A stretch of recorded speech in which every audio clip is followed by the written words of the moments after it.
এখানে আমি 1.5 কাপ পরিমাণ মসুরের ডাল পাটায় বেটে নিয়েছি।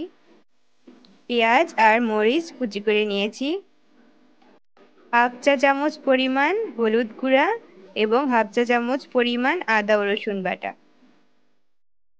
নিয়ে নিচ্ছি স্বাদ মতো লবণ। এখন সবগুলো উপকরণ ডালের মধ্যে একে একে মিশিয়ে খুব ভালো মতো মাখিয়ে নিতে হবে।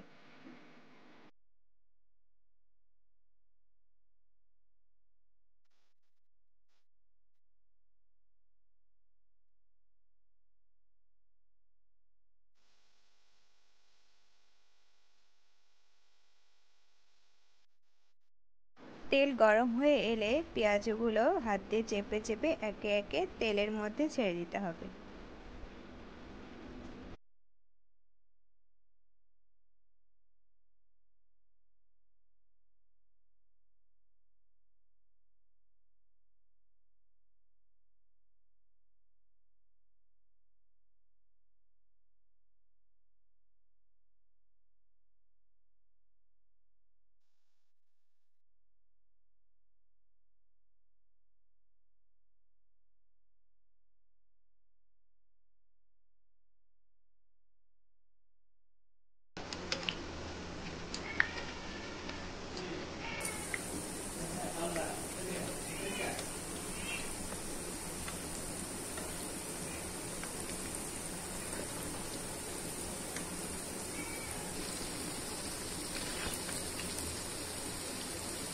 পেঁয়াজগুলো লাল লাল হয়ে গেলে বুঝতে হবে ভাজা হয়ে গিয়েছে এবং চুলা থেকে নামিয়ে ফেলবো।